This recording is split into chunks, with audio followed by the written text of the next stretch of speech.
Every runner wants the ultimate trainer. So imagine this, a trainer so high-spec that it behaves like a living organism. It just keeps growing. People would like that. That future may not be so far away.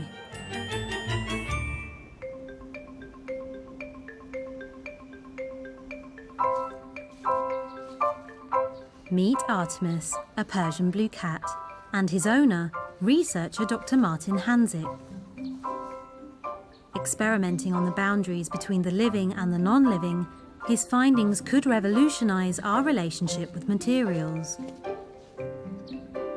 Passionately committed to preserving the natural and the built environment, he's working with a technology called protocells, artificial materials that can be made to respond like living organisms.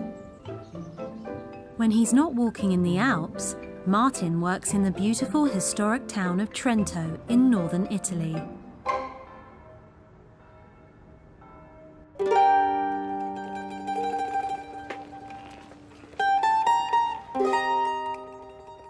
Much as he loves them, he knows that every building here, like any structure man has ever built, is slowly deteriorating.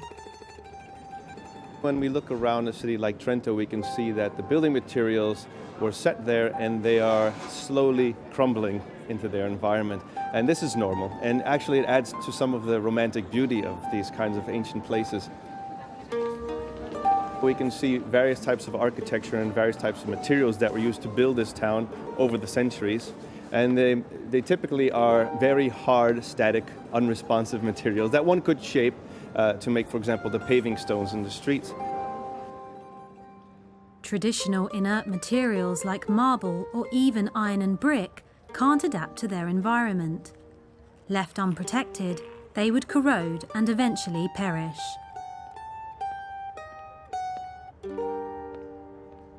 To find new materials that resist the ravages of time, Martin is working with these. These unpromising-looking blobs of red oil are called protocells. And here at the Centre for Integrative Biology, they're the focus of Martin's groundbreaking work. So in the laboratory, we do research about artificial life. So we're trying to make non-living chemical systems that behave like living systems. First, I will create the environment for the experiment, which is basically soapy water, nothing toxic. Normally an oil droplet, when you place it in water, doesn't do anything. It'll just sit there. But Martin adds a simple chemical agent to the red oil, which makes it behave in a very different way. So now I'll just introduce a small population of self-moving droplets to the system. And the droplet immediately starts to react. It's changing shape, and now it's starting to move through this little chemical environment that we've made and exploring the different parts of it. You can see there quite a bit still moving, and it looks like there's a bit of sort of pairing up and dancing in one corner here. To compare this behavior with normal oil, Martin then adds droplets of blue oil that aren't treated with the chemical agent. And we can see by putting in this control droplet that it doesn't move. It's not interacting with its environment in any way. And that's how we can distinguish between the two systems.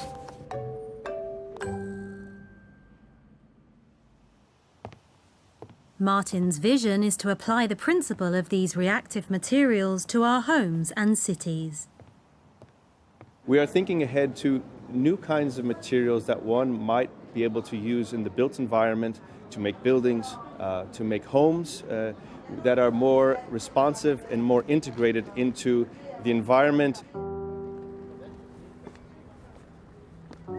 But what if these new materials could do what the old materials cannot? What if they could be like living systems trying to maintain and preserve themselves?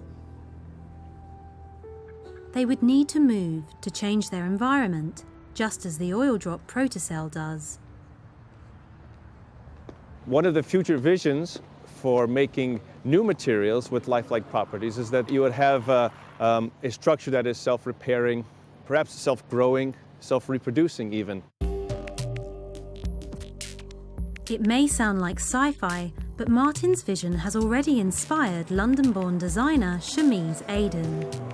I'm a speculative designer and I was very much interested in looking at the future of footwear design and how emerging technologies could impact the way we run in the future. Transforms resources. I actually saw a TED talk on Dr. Martin Hanzik, and I was really excited by his body of research that he was doing on protocell technology. And just by chance, I just emailed him out and just said, would you be interested in collaborating with me as a student, interested in new materials? And we started working together on developing this concept of this pair of running trainers. They will adapt to the individuals as they're running. They'll be more in tune with the individual's foot and reconfigure and adapt depending on the pressure and the time. The amoeba shoe is still only a concept, but the potential of protocell technology is real and present.